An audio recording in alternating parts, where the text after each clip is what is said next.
noches, muchas gracias por estar con nosotros en nuestro programa Conversando con Benedicto y precisamente acabamos de mostrar en la presentación del programa nuevas imágenes que ocurrieron justo en la inauguración del Año de la Fe, que ahora comienza y por un año vamos a estar permanentemente siguiendo la palabra del Santo Padre sobre la importancia de la fe, de nuestra fe en Dios, ¿no es cierto? Entonces quería presentarles justamente estas imágenes y comenzamos nuestro programa porque vamos a tener varios temas bastante difíciles y hasta pesados y hasta conflictivos y que nos van a poner un poco violentos al ver todos los distintos temas que tenemos que tratar. Veamos entonces las primeras imágenes de nuestro programa. Venerati fratelli, cari fratelli e sorelle, con grande gioia oggi, a 50 anni dall'apertura del Concilio Ecumenico Vaticano II, diamo inizio all'anno della fede. Sono lieto di rivolgere il mio saluto a tutti voi, in particolare a Sua Santità Bartolomeo I, Patriarca di Costantinopoli, e a Sua Grazia Rowan Williams, Arcivescovo di Canterbury. Un pensiero speciale ai patriarchi, agli arcivescovi maggiori delle Chiese orientali cattoliche e ai presidenti delle conferenze episcopali. Per fare memoria del Concilio, che alcuni di noi qui presenti, che saluto con particolare affetto, hanno avuto la grazia di vivere in prima persona questa celebrazione è stata arricchita di alcuni segni specifici. La processione iniziale, che ha voluto richiamare quella memorabile dei padri conciliari quando entrarono solennemente in questa basilica. L'intronizzazione dell'Evangelio, copia di quello utilizzato durante il Concilio. La consegna dei 7 messaggi finali del Concilio e quella del Catechismo della Chiesa Cattolica che farò al termine prima della benedizione. Questi segni non ci fanno solo ricordare, ma ci offrono anche la prospettiva per andare oltre la commemorazione. Ci invitano ad entrare più profondamente nel movimento spirituale che ha caratterizzato il Vaticano II per farlo nostro e portarlo avanti nel suo vero senso. E questo senso è stato ed è tuttora la fede in Cristo, la fede apostolica, animata dalla spinta interiore a comunicare Cristo ad ogni uomo e a tutti gli uomini nel pellegrinare della Chiesa sulle vie della storia. L'anno della fede che oggi inauguriamo è legato coerentemente a tutto il cammino della Chiesa negli ultimi 50 anni dal Concilio, attraverso il magistero del servo di Dio Paolo VI, il quale indisse un anno della fede nel 1967, fine al grande giubileo del 2000, con il quale il Beato Giovanni Paolo II ha riproposto all'intera umanità Gesù Cristo, quale unico Salvatore, ieri, oggi e sempre. Bueno, y acá comenzamos viendo al Santo Padre, el día de ayer, 11, que inaugura el Año de la Fe. Y para este tema que le vamos a dedicar todos, si Dios nos permite, todos nuestros futuros programas a conversar y a profundizar en la fe que nos propone analizar el Papa Benedicto, comenzamos este programa contando con la presencia del doctor Hugo Verdera. Otra vez, muchísimas gracias, Hugo, por este programa y especialmente quiero decir que me enorgullece la presencia de Verdera y además porque los dos somos laicos y este tema conviene que lo veamos como padres de familia. Correcto. Bueno, buenas noches y gracias por estar nuevamente. Bueno, el Papa inaugura el Año de la Fe. Sí, realmente es un hecho... Mientras vos vas hablando, vamos a ver imágenes del Papa. Sí, cómo no. Es un hecho verdaderamente muy importante. ¿Por qué? Mira, en primer lugar, porque está el sínodo, son 262 obispos de todo el mundo, sí, de todos los continentes, que encaran ante la crisis en la fe, sí, cómo esto debe ser encauzado en virtud de, precisamente, ¿en virtud de qué? En virtud de la nueva evangelización. Quiero rescatar una frase del Papa del discurso inaugural al sínodo, sí, que para mí es absolutamente descriptiva de la importancia y debe hacerlos pensar. Dijo el Papa, el cristianismo no debe ser tibio. sí. Este es el mayor peligro del cristianismo de hoy. La tibieza desacredita al cristianismo. Es decir, su santidad apuntala con base auténticamente evangélica, apuntala a aquella definición de Cristo. Porque eres tibio, te vomitaré de tu boca. No podemos darnos el gusto, como partes del cuerpo místico, asumir un rol de quietud, Sí. de aparente, de un falso pacifismo, sino una actitud de verdadero ardor, Sí. y un ardor que involucra el compromiso. Ser tibio compromete y desacredita al cristianismo. Fíjate vos cuántos hechos están acaeciendo en el mundo occidental y en nuestra patria, y hoy vamos a tratar algo de eso también, que están mostrando esta falta de verdadero testimonio y que llevan un descrédito del cristianismo. ¿Vos podrías decir que justo este tema de la fe es el eje central de este pontificado?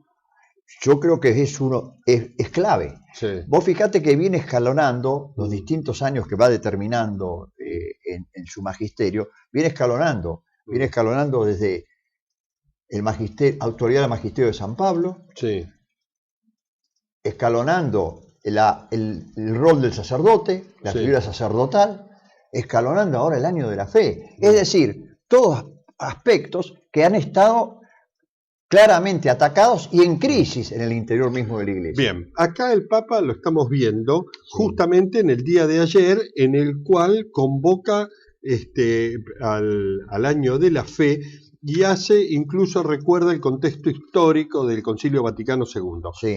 ¿Qué partes, qué párrafos o qué elementos considerás que son los más importantes de esto que está exponiendo acá el Papa Benedicto? Mirá, hay una actitud que me parece absolutamente, que fue señalada por el vocero del sínodo, que me parece muy significativa. Dice que los distintos obispos, prelados, fueron presentando por continente los distintos aspectos que los acucian, que ven ellos como obstáculos para el auténtico desarrollo de la nueva evangelización. Y dice que el Papa tomaba nota, escuchaba muy atentamente y en algunas ocasiones aplaudió. Él personalmente aplaudió las exposiciones. Ajá. Podemos hacer una síntesis muy rápida. Sí. A ver cómo lo trató, por continentes. Paramos por continente. Vamos a ver los que nos estaban, y primero de todo, los relatores de América Latina. Sí. O de Hispanoamérica, como me gusta a mí decirlo, América Latina. Insistieron en el valor de la liturgia, en la formación de los laicos y en la necesidad de trasladar a la sociedad los principios cristianos. Creo que los obispos latinoamericanos, hispanoamericanos, han dado una pauta de fiel cumplimiento al mandato de Benedicto XVI y del magisterio de la Iglesia. Fíjate vos, valor de la liturgia, es decir, hay que revalorizarla porque hay abusos que están atacando seriamente la liturgia. Ya vimos el programa pasado, y señalamos que era un rol importante. A mí me interesa este punto del rol de los laicos porque este es un programa, no es un programa religioso, es un programa de padres de familia que la primera obligación que tenemos es amar, servir y dar reverencia a Dios. Es un programa religioso, Eduardo. Sí. No es clerical. Tenés razón. No Gracias es por la corrección. No es una corrección. Es una para clarificarle un poco a la gente. Está bien. Pero nosotros somos no pertenecemos a una institución religiosa, sino que como padres de familia... Como padres de familia y como padres católicos, tratamos de ser coherentes. muy bien los obispos latinoamericanos. El Papa realmente le han dado. Más aún, distintos obispos, no tenemos tiempo, recordaron el rol que debe desempeñar los laicos, en consonancia con lo que vos decís, en esta transformación del orden temporal. Es decir, de qué manera llevar el Evangelio al cable a tierra. ¿Hay reminiscencia de la encíclica Christi Fideli Laicis? De Juan Pablo II? Inclusive hay citas expresas, inclusive hay un reconocimiento, los latinoamericanos, a la reunión de Aparecida, al documento de Aparecida. Es decir, hay un común denominador de comprensión, que a mí me interesa mucho, señor, de comprensión por parte de los prelados latinoamericanos a la problemática y al mandato del magisterio, a la preocupación del más auténtico magisterio, que es el de Pedro. Muy bien. ¿Qué otro punto? Europa. ¿Qué dicen los padres sinodales de la situación de Europa? Señalaron, fíjate vos, y cito textualmente, pérdida de la herencia cristiana ante el embate del secularismo. Debido a la tibieza e indiferencia de los cristianos, llegando en casos extremos a la cristofobia. Estoy citando textualmente. Es decir, la óptica de los padres sinodales europeos apuntala a la otra gran preocupación de Benedicto XVI, la pérdida de la identidad cristiano-católica en Europa. Más aún, una situación de que esta sociedad, más de ser post-cristiana, se ha convertido, y lo dicen expresamente, en cristofóbica. Como tantas veces hemos repetido, odia a Cristo, a la Iglesia de Cristo, al Evangelio de Cristo y a las exigencias éticas que ese Evangelio implica. Bien. Tantas veces lo hemos repetido en múltiples oportunidades. Europa. Más aún, rescato una opinión de un monseñor italiano, Fischella. Necesidad de encontrar un lenguaje común con un mundo globalizado.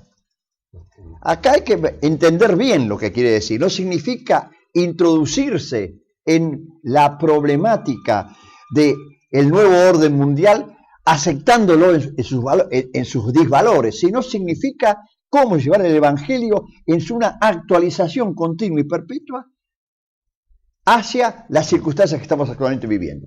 Que esto hay que unirlo al anterior diagnóstico. Hay una cristofobia, bueno, frente al rechazo de la cruz de Cristo, al rechazo de la verdad cristiana, hay que elaborar. ¿Y cómo lo hacemos esto? Bien. Y acá hay algo muy importante que venimos realizando, muchos laicos.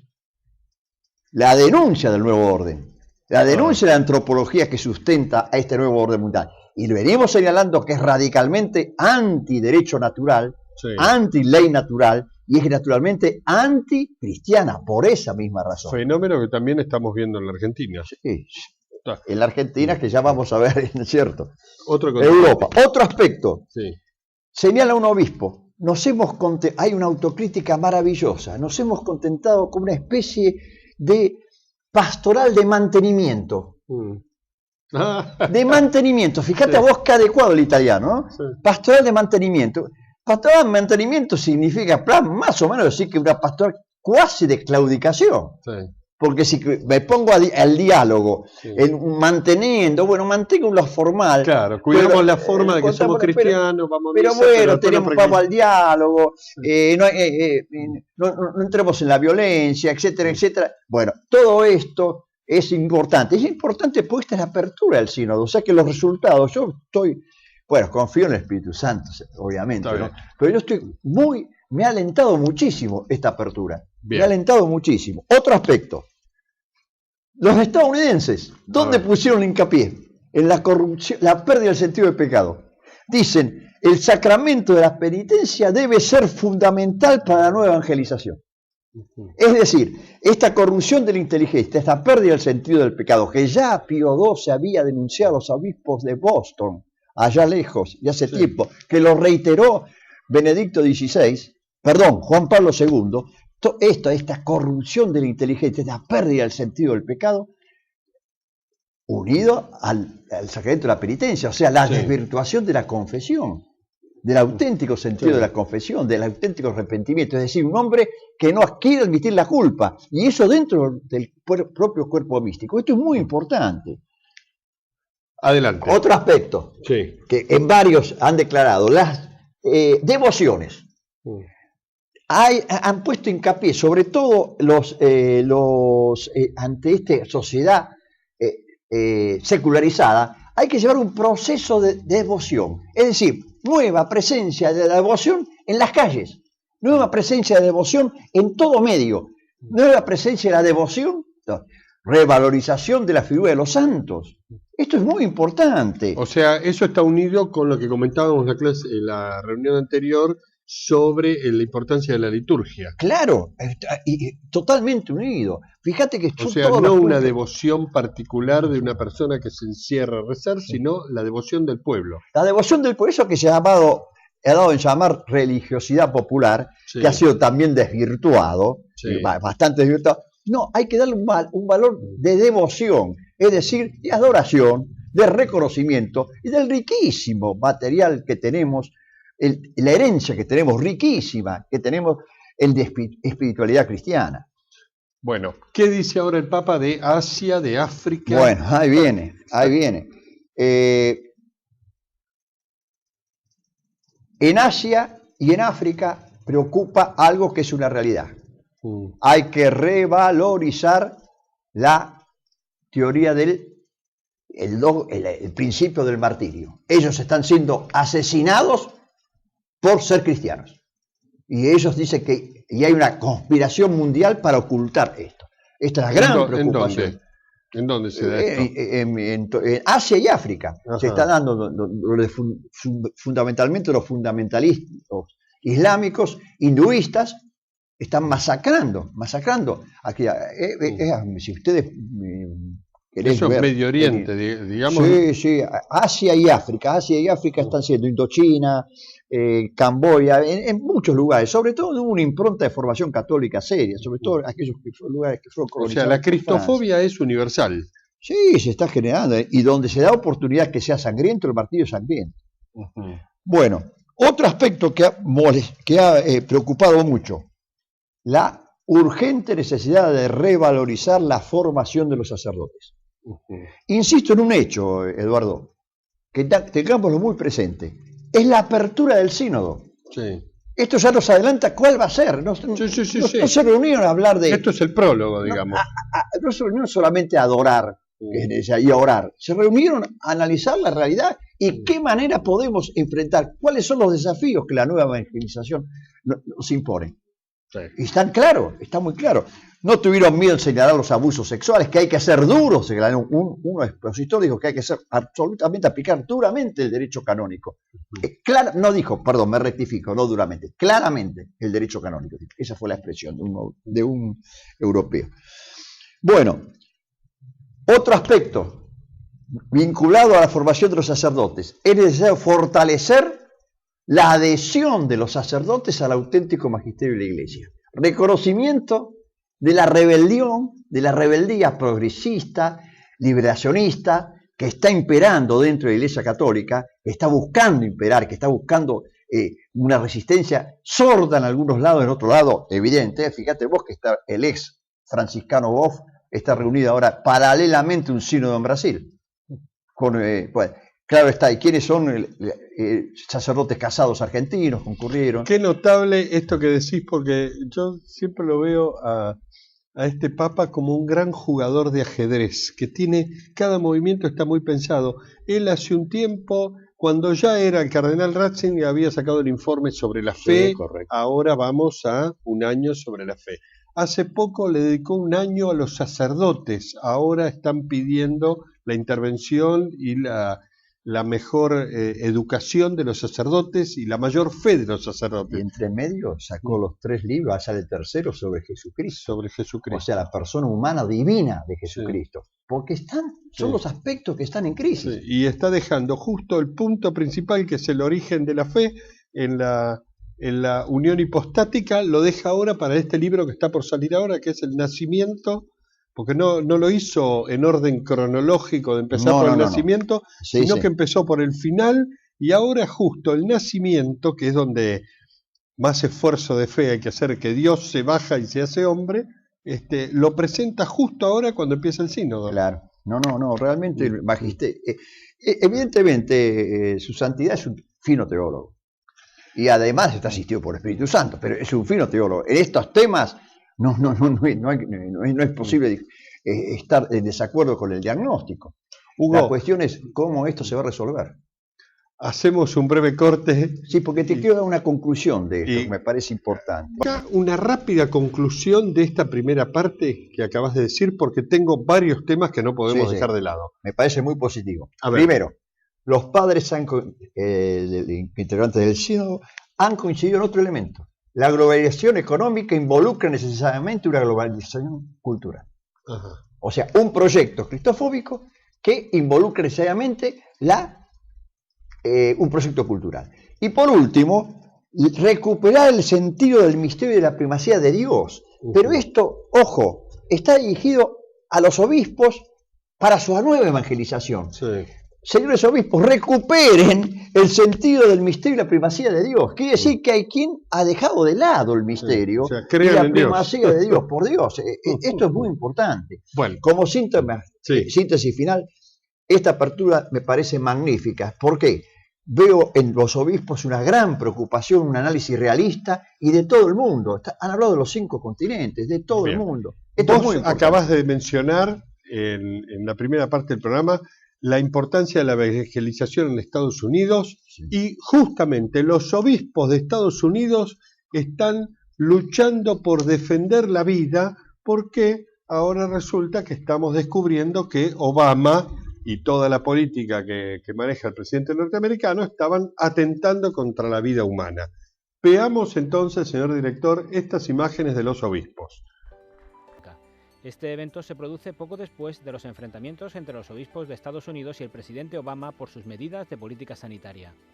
El 14 de octubre... Seleccionamos estas imágenes de los obispos en Estados Unidos porque, como ustedes habrán escuchado, esto puede llegar a interpretarse como una colisión con las políticas que está manteniendo el presidente norteamericano, y uno se alegra de la valentía de los obispos que no temen enfrentarse a uno de los hombres más poderosos del mundo. Y es como que uno quisiera decir en estos temas de defensa de la vida, por casa, ¿cómo estamos, Hugo Verdena? Porque yo lo tomo... A veces uno tiene que sentir una legítima envidia, sin que sea el pecado, legítima envidia. Que una conferencia episcopal, que los obispos estadounidenses enfrenten, como vos decís, a un aparato gubernativo como es el estadounidense, a Obama, que se saca la careta, porque quien si toma la molestia de buscar en internet todas las actitudes que ha tenido frente a la cultura de la vida, Obama se va a encontrar con una gran sorpresa, que favoreció todo lo que sea homosexualismo, todo lo que sea rechazo a la ley natural, todo lo que sea el aborto, todo lo que sea, lo favoreció siempre desde las campañas, y con algunas salvedades mínimas, oportunistas, de silencio oportunista, pero en realidad siempre es uno de los cultores de la cultura de la muerte. Bueno, sí, pero acá pero por eso yo uso eso de ejemplo. Sí. No me causa gracia usar de ejemplo de Estados Unidos, pero uno ve una cierta actitud de defendamos lo nuestro, defendamos la vida humana, y acá en contrapartida tenemos un gobierno que nunca trató el tema de la vida humana, siempre dijo que la iba a defender, pero no hace nada más que atacarla. No, elaboró un proyecto claramente pro cultura de la muerte. Sí. Yo le diría pero a nuestra como dicen, jerarquía... no, la presidenta se opone al aborto, pero por otro lado toma todas las medidas para que empujen para el aborto, entonces... Como humilde feligrés de la Iglesia Católica y miembro del Corpus Místico de Cristo, yo le digo a nuestra jerarquía una sola cosa: seguir lo que dice Pedro. El cristianismo no debe ser tibio, puesto que este es el mayor peligro del cristianismo de hoy. La tibieza desacredita al cristianismo. Yo me quiero corregir en esto, en que no es solo el gobierno, porque uno mira la oposición y es lo mismo. Es decir, uno mira los gobernadores o el gobierno de la Ciudad de Buenos Aires y es tanto igual o peor que las posturas del gobierno nacional, y uno mira después los medios de comunicación y los supuestos diarios filocatólicos que tenemos, que no hacen nada más que promover posturas antivida. Mirá, tenemos que ser claros en esto. Hay una presión internacional que busca imponer el aborto en la Argentina como control de la natalidad. Esto viene desde la apertura democrática a la fecha y de antes, pero la apertura democrática a la fecha, y se ha enropado, por así decirlo, se ha disfrazado con la teoría de los derechos humanos. Aquí hay que decir las cosas como son. El decreto 1086 de Néstor Kirchner responde punto por punto al informe Kissinger, al proyecto de Kissinger, que sea introducir el divorcio en la Argentina, se logró se había logrado, destruir el concepto de patria potestad, destruir el concepto único de matrimonio, el concepto judío-cristiano, introducir la dialéctica de oposición marido-mujer, padres, hijos, en fin, un proyecto de desnaturalización de la sociedad argentina. Ahora ya se ha impuesto el tema de la ideología de género. Ya no somos por sexo, vos sos género. Pero vos sos economista. Sí. Si el Fondo Monetario Internacional, si el Banco Mundial impone al control de la natalidad, al aborto como medio de control de la natalidad, si estos mismos autores de esta nefasto proyecto esterilizaron a 3 millones de jóvenes brasileras con la excusa de que venían a combatir enfermedades sexuales. ¿Por qué? Como economista, no hablemos del plano ético, que es importante porque la vida humana es la vida humana. Uno reconoce como las presiones. Es que a ellos les conviene, escúchame, les conviene que el tercer mundo, en vez de invertir dinero en hospitales, en vez de favorecer a la Argentina que tengamos 3 veces más población, que es lo que tendríamos que tener, 3 veces más población, que tengamos hospitales, que tengamos escuelas, una mejor instrucción. No, a ellos no les conviene. Les conviene reducir los crecimientos. Y en Europa se ha visto con toda claridad, por cada europeo que nace, nacen 7 musulmanes. Y ahora están aterrados. Ahora están aterrados. El gobierno de Mitterrand, que se cansó de propugnar el aborto como control de la natalidad, ahora hizo publicar: ciudadano francés, por favor, tenga un hijo. Vos sabés que el año pasado, se lo cuenta la audiencia, fui unos días porque tenía un compromiso, estuve en Italia. Y en Italia, en un momento, estoy con el párroco y estaban asustadísimos en el norte de Italia por la enorme cantidad de orientales que van llegando. Y el cura me dice: el año pasado celebré más defunciones que bautismos y ningún matrimonio. Así, ese es el fenómeno. Entonces, resultado, vienen los indios, los coreanos, les ocupan el lugar, la población se va reduciendo, estos trabajan con unos precios mucho más bajos, se van fundiendo y quedan solos, viejos. Además me lo contaban, personas que eran muy ricas en Italia porque eran sastres de gran nivel, se fundían, iban a la iglesia a pedir plata y los chinos estaban ocupando Italia. Eso era el fenómeno hasta el año pasado. Es una realidad que siembra viento, cosecha tempestades. Pero yo digo, acá cómo es que no uno ve algunas declaraciones de ahora que ya que estamos con el aborto ya casi listo, que todos los días hay una nueva declaración y una nueva postura, y está todo el mundo alargado a favor del aborto. A veces aparece una tibia respuesta, un documento para decir que el aborto está reconocido en la Constitución, pero no sé, a veces me da pena escuchar a un sacerdote amparándose en la ley, o amparándose en la Constitución, que está bien, que hay que respetarla, pero olvidándose de que la Constitución, nuestra Constitución, dice que la fuente de ese derecho la tenemos invocando a Dios, fuente de toda razón y justicia. Justamente lo que nuestra Constitución tiene de religioso es lo que los religiosos ignoramos. O sea, para nosotros no es solamente que Dios existe por una cuestión de fe, sino que además Dios existe porque lo dice nuestra Constitución. O sea, nuestros mayores lo vieron con más claridad lo que nosotros parece que no viéramos.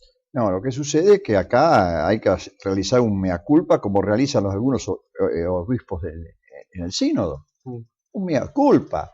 si la crasa ignorancia religiosa del pueblo argentino, porque tenemos que decirlo, y no hablemos del pueblo argentino, del pueblo católico argentino, la crasa ignorancia, porque es terrible, es por una mala liturgia, abusos litúrgicos, una catequista, yo fui catequista con mi señora de confirmación 12 años, me sacaron porque decía que enseñaba doctrina, pero es decir, insisto en el concepto, no, el cristianismo no puede ser tibio, lo dijo Benedicto en la Bueno, muy bien. Ahora resulta que vos acabás de señalar la cristofobia que tenemos en la Argentina. Lo dijeron también los obispos, en el sínodo, bien, cristofobia. Pero vos lo dijiste por la Argentina. Sí. Yo te pido que veamos estas imágenes de lo que acaba de ocurrir en una catedral en Posadas, Misiones. Pidiendo disculpas a la gente de la crudeza, sí, y crueldad y besanía de alguna de estas que vamos a ver. La semana pasada habíamos mostrado unas tibias imágenes de lo que pasaba en La Plata. Ahora vamos a ver algo que los medios de comunicación en general no han mostrado, que es lo que acaba de pasar hace un par de días nomás en la Catedral de Posadas. Señor director.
Estamos viendo, que acabamos de ver y que vamos a seguir viendo un ratito en esta charla, corresponden al Encuentro Nacional de Mujeres Autoconvocadas que ocurrió hace pocos días atrás en Posadas, frente a la Catedral de Posadas, que se juntaron, los que están ahí presentes son laicos, padres de familia, jóvenes, miembros de familia, también algunas madres de familia, a defender la catedral de los ultrajes que de todas formas no pudieron evitarse, porque a los costados de la catedral también la pintaron, y se juntaron pese a la oposición del párroco de la catedral.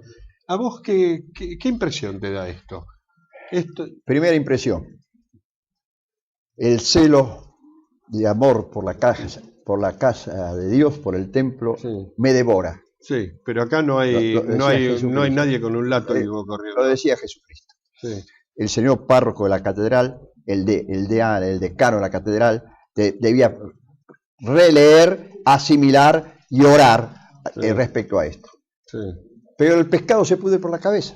Sí. El señor obispo salió a expresar, en primer lugar, que retiraron por orden del decano y del obispo las fuerzas policiales. Sí. Dejaron a todos estos muchachos y esta gente, que sí, hay que tener mucho valor para aguantar todo lo que tuvieron que aguantar de gente que directamente, teológicamente hablando, parecían diabólicos, sí, si no lo eran, sí, drogadictos, chicas sin el menor pudor, atentaron contra una forma, y la única respuesta, ¿cuál fue?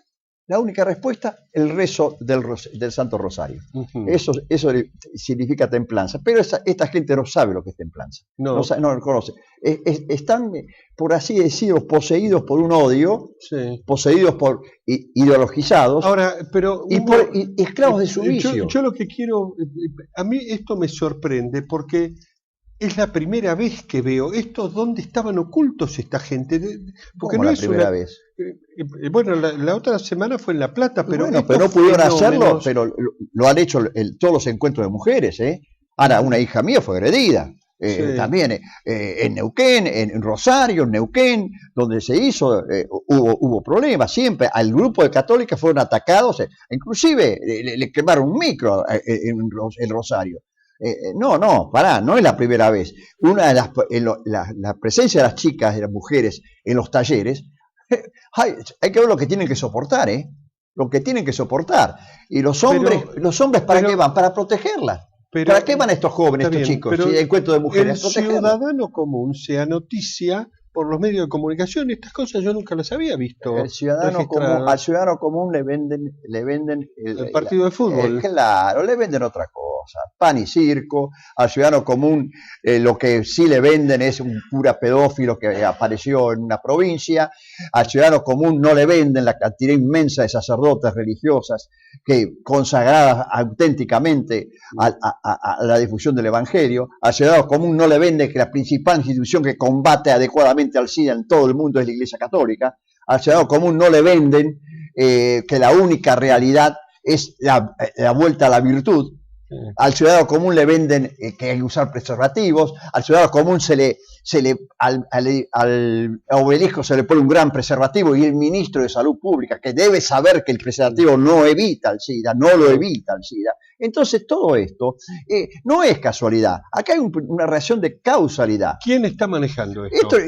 Sin duda alguna es el gobierno, que responde a directivas. Acabamos de decir que el nuevo orden mundial, el Fondo Monetario, impone estas medidas. Y esto a mí esto me parece lo diabólico. Sí. Yo tengo, teológicamente, estoy convencido que de esto está el príncipe de las tinieblas. Sin la menor duda. Acá hay un satanismo vigente. Ojo, leí la vez pasada que Roma está cercada por el satanismo. Tiene la mayor cantidad de sectas satánicas, estando en Roma. Son otro aspecto que hay que tocarlo. Sí, ahora yo entonces creía que era oportuno decir que para enfrentar esto tendríamos que recurrir frente al satanismo a una imagen angélica, señor director, que nos preserve frente a estos enemigos que tenemos enfrente, ¿cierto? O sea, que San Miguel se haga presente y nos defienda contra esto, porque esto es una cosa... Hay que orar, pero también hay que tomar conciencia, Ojo que también ese pacifismo a ultranza que sostuvo el decano de la catedral de Posadas va a contrapelo de toda la doctrina de la Iglesia. Hay un derecho a legítima defensa. Más tengo la obligación de defender la casa de Dios. Más tengo la obligación de defender que se insulte al Señor y que se insulte a María. Estos chicos, y estos no tan chicos que estuvieron ahí, demostraron una gran templanza, pero no se crean, señores, que el catolicismo solamente es una actitud pasiva, Es decir, el cristianismo no debe ser tibio, reitero. Porque el mayor peligro del cristianismo hoy es la tibieza que desacredita el cristianismo. Benedicto XVI, 9 de octubre. O sea, lo podría resumir así: el cristiano es pacífico, pero no es pacifista. Claro. Bueno, ahora yo te traigo, porque se nos va el tiempo. Sí, se nos va el tiempo. Pero yo te traigo esto. Acabamos de tener otro hecho escandaloso, precisamente de alguna forma vinculado con esto. Una mujer es violada por estos grupos que se llaman tratantes de blancas, que la tienen secuestrada la prostituyen, Sí. finalmente la embarazan y esta pobre mujer queda embarazada y entonces pide un aborto. Frente a esto aparecen, por un lado, todas las organizaciones de estas católicos por el derecho a decidir y todos los medios de comunicación diciendo que hay que compadecerse y hay que agravarle a todo el calvario que tiene la mujer encima que mate al bebé. Y aparecen de otro lado algunas organizaciones católicas que, como para tratar de evitar un daño mayor. Y ahora tenemos ese conflicto. El gobierno de la ciudad de Buenos Aires promueve en un principio que se practique el aborto, y ahora tenemos desatado un conflicto jurídico tremendo. Yo creo que acá hay que aplicar el sentido común. ¿Cuál es el sentido común? Ante el argumento de que ¿por qué obligar a la mujer a tener un hijo que no desea? Sencillamente porque el hijo ya está. Sí. El hijo ya es una persona y está. Y el primer derecho básico es el derecho a la vida. Sí. Pero esto es una cuestión de sentido común. El hijo ya existe. Pero más aún, tiene incidencia. Y para un católico, para el sentido común, para quien acepta un Dios creador, ha intervenido Dios en esa decisión. Sí, pero vos me decís así, perdóname que te lo diga así, te hago de abogado del diablo, vos me decís así para un católico. Ahora resulta que el procurador de la ciudad de Buenos Aires, que supuestamente es católico, profesor de Derecho de Universidad Católica y todo, está en contra de la decisión. Tendrá que dar cuentas ante Dios. Y tendría que dar cuentas, he sido 28 años docente en la Pontificia Universidad Católica Santa María de los Buenos Aires, profesor titular, he sido 28 años. Tendrá el doctor, procurador, profesor en la UCA, que dar cuenta ante el claustro docente, ante las autoridades docentes, tendrá que hacerlo, y ante sus alumnos, porque esos mismos alumnos lo felicitaron cuando fue designado procurador, porque era una avanzada de quien se presumía debe ser un defensor de la ley natural, del derecho natural y de los principios cristianos. Es un cargo significativo como ser procurador general de la Nación. Yo lamento mucho, pero no me sorprende. En última instancia, lo anunció el Señor. Hay lobos con piel de oveja que buscan destruir al rebaño. Y este señor, yo lo lamento mucho, me cuesta tratarlo como un colega docente católico. Me cuesta tratarlo. Me cuesta. Sí es cierto que va a apelar. Acá hago la salvedad. Estamos hablando de unas noticias que habría apelado. Sí es cierto. Estamos hablando. Hablo en abstracto, pero si es real, le cabe absolutamente los conceptos que he dicho. Y supongo, quiero creer, que si es real, las autoridades de mi querida Pontificia Universidad Santa María de los Buenos Aires, Universidad, tomará los recaudos pertinentes para que se obligue a retractarse o a dejar un claustro, porque encima enseña Derecho Civil. Es profesor de Derecho Civil. Yo no, creo que enseña familia. Entonces yo honestamente, esta incoherencia, le reitero, señor doctor, profesor de la UCA, el cristianismo no debe ser tibio. Este es el mayor peligro del cristianismo de hoy. La tibieza desacredita el cristianismo. El cristianismo tibio yo lo caracterizo con una sola palabra: es traición al auténtico mensaje de Cristo. Hugo Verdera, como te he dicho muchas veces, muchas gracias por tu participación en nuestro programa. Yo a ustedes lo que quiero significar ahora es, a modo de síntesis, que por lo que uno está viendo se avecina una época de un gran combate que primero tenemos que salir de esta enorme confusión que estamos viviendo. Ya lo había dicho el beato y el santo San Luis Orione. En el futuro, en la Argentina, habrá una gran confusión y una gran confusión. Eso es lo que estamos viviendo ahora. La otra cosa es que esto no, como veo que va, no es simplemente una cuestión fácil y una cuestión pasiva, sino que especialmente, como citó Verdera al principio del programa, es la hora de los laicos que de a poco vamos a tener que irnos armando, en el buen sentido, para defender nuestra patria y los valores cristianos que hicieron posible a nuestro país. Con esto me despido, será entonces hasta la próxima.